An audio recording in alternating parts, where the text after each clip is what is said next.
Selamat pagi semuanya. Pagi Ibu. Selamat bertemu kembali. Apakah hari ini semuanya sehat? Sehat. Sebelum kita mulai pelajaran, Ibu minta satu orang untuk berdoa.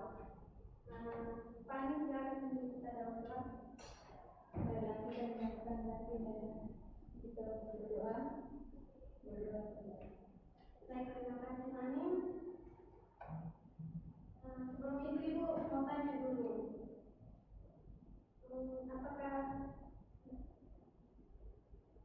sebelum itu Ibu mau jelaskan sedikit. Hari ini kita akan masuk dalam teori tentang asam bata. Pasti semua sudah pernah dengar tentang teori asam bata. Menurut para ahli ada berapa ahli yang Tiga.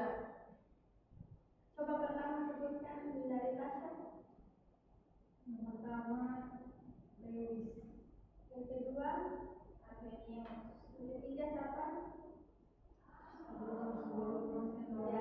Ya. Menurut Arrhenius pun teori asam bata itu apa? Kan kalian pernah dengar, kalian juga sudah tahu. Menurut kalian teori Arrhenius itu seperti apa? Terus penjelasannya itu seperti apa coba?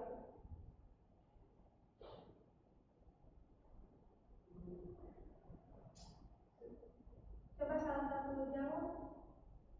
Arrhenius itu asam dan dimanfaatkan menjadi hidrogen hapus dalam berlarut air. Kalau basa zat yang melepaskan ion hidroksida organik dalam berlarut air. Ya, benar sekali. Dia pun contoh dalam kehidupan sehari-hari itu kita bisa lihat contohnya itu dari air jeruk, air cuka. Itu dia kan bersifat asam loh, seperti yang tadi kita jelaskan itu. Sedangkan basa itu seperti air kapur, air sabun, pasta gigi, itu dia bersifat basa. Jadi menurut teori Arrhenius itu hanya berlaku kalau zatnya itu dilarutkan dalam air. Kalau zatnya tidak larut itu tidak atau tidak ada airnya, teori itu tidak bisa dipakai. Yang berikut teori Bronsted-Lowry. Ada yang tahu? Coba jelaskan. Ya, silakan Arin. Asam adalah zat yang dapat memberikan proton, kemudian basa adalah zat yang dapat menerima proton. Ya, benar sekali.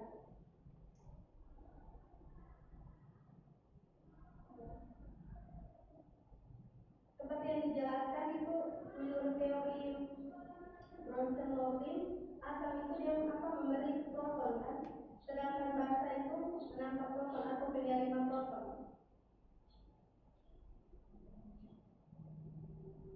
Contohnya seperti apa coba kalau untuk asam?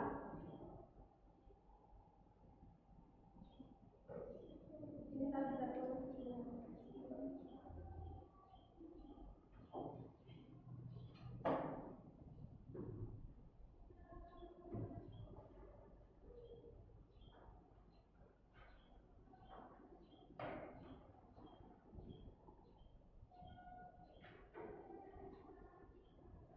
ini untuk contoh reaksi dari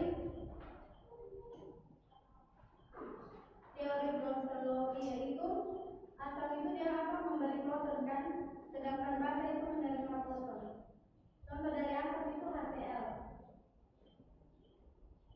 sedangkan basa itu H2O. Jadi kita buat dalam bentuk reaksi.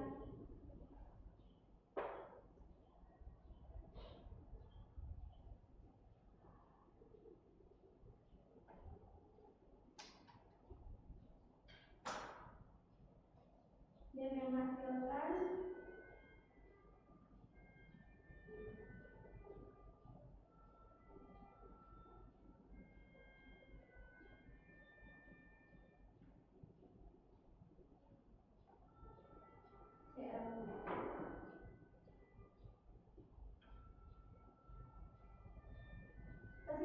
pasti ada yang bertanya CL ini dapat dari CL ini menunjukkan.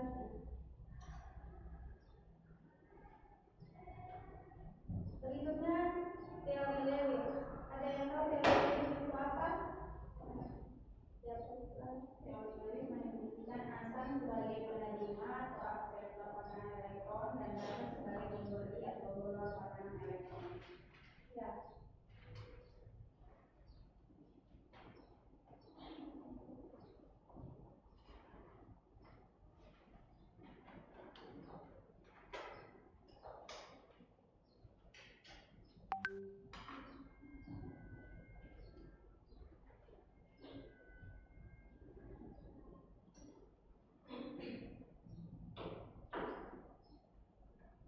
Baik, setelah itu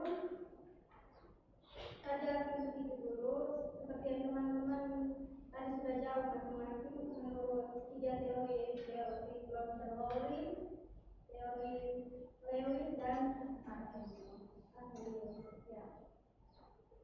Jadi teman-teman pernah melakukan praktikum sederhana dari asam basa belum pernah. Baik, kali ini kita akan melakukan praktikum.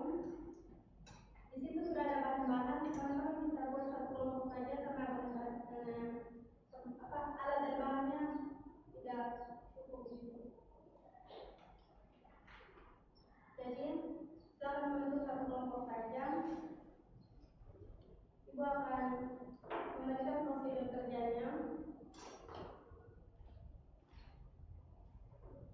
Setelah itu teman-teman bisa bandingkan perubahan yang terjadi setelah perubahan yang terjadi ketika indikator tersebut dicampur dengan bahan-bahan yang tersedia. Silakan kelompok.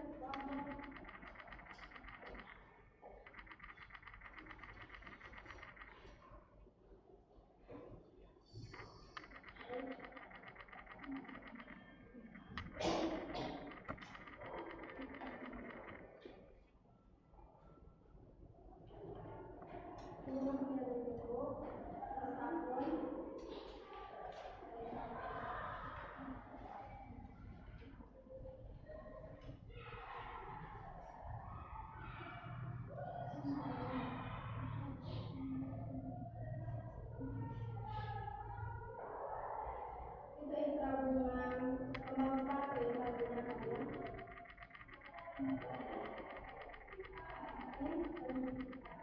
Ini sabun.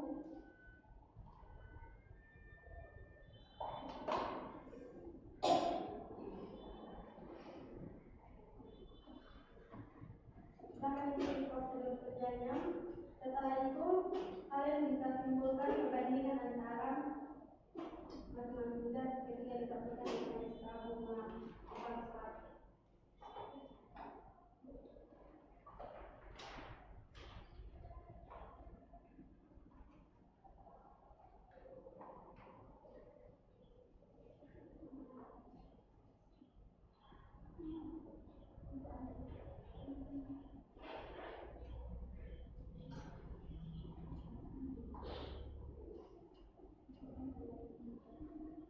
Semua sudah diberikan.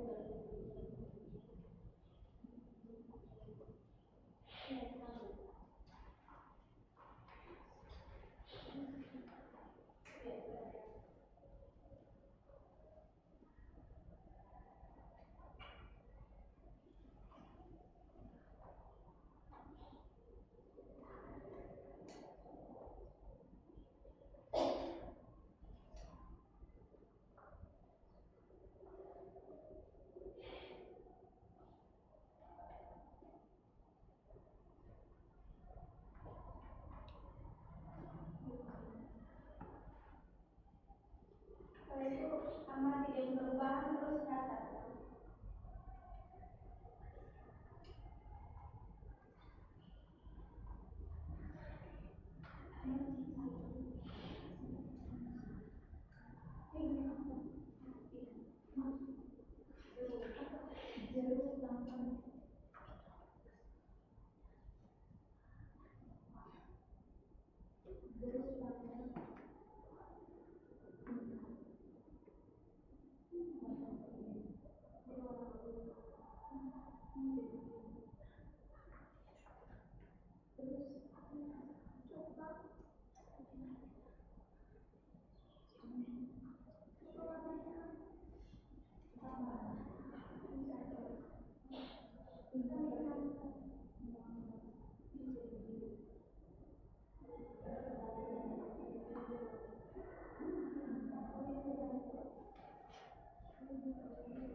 menjelaskan ke depannya.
Baik, terima kasih atas waktu dan kesempatan yang diberikan kepada kami. Di sini kami akan menjelaskan dari hasil pengamatan yang sudah kita buat bersama.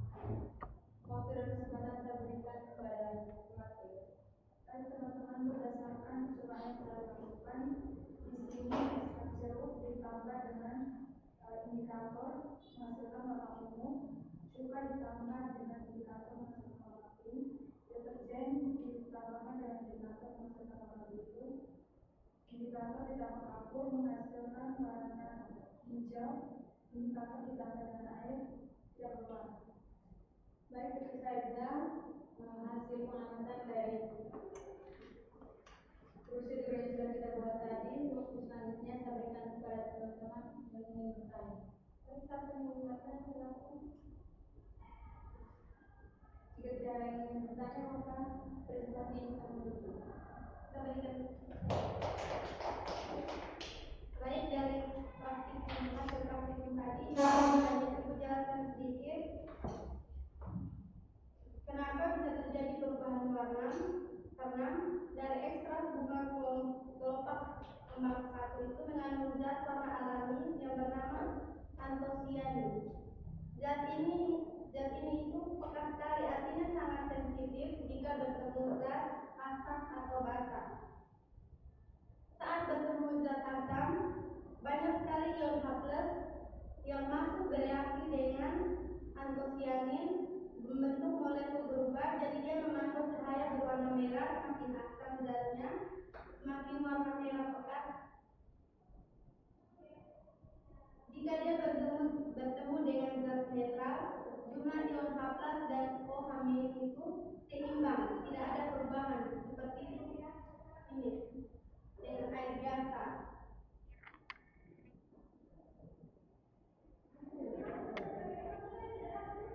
Jika dia bertemu dengan zat basa, ada ion OH- yang bereaksi kuat dengan antosianin, struktur zatnya berubah total seperti air kapusil. Kalian bisa lihat itu.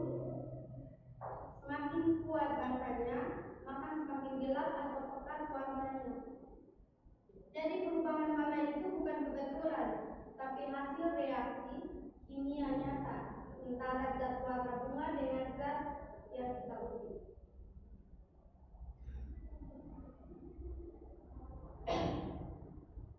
Baik, dari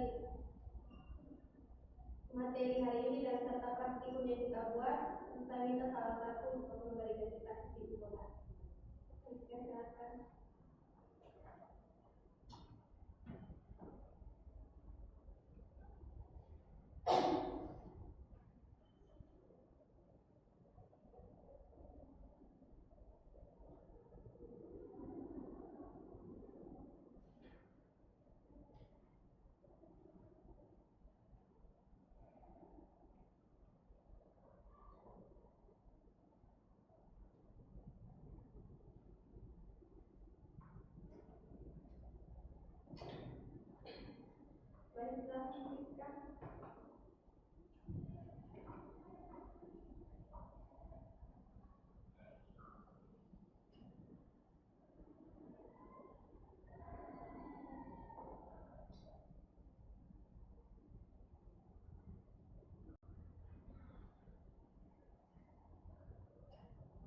kesimpulannya yaitu hasil pengamatan yang sudah kami lakukan, di mana pada setiap bahan-bahan yang sudah kami lakukan itu juga ada yang fakta dan yang alami membuktikan kebenaran teori para ahli, yaitu Arrhenius, Bronsted-Lowry, atau Lewis dalam skala praktis. Baik, terima kasih.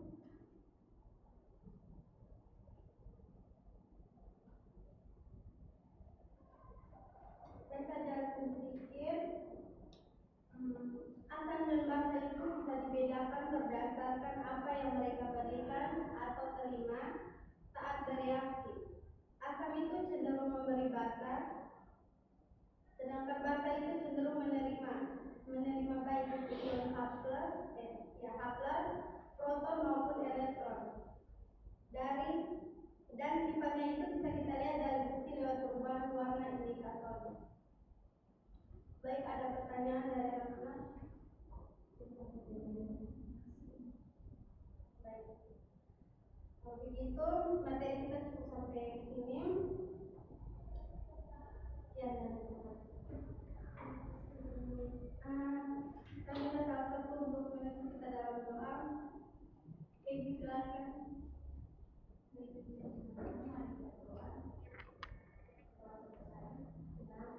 Baik, terima kasih. Sampai jumpa lagi.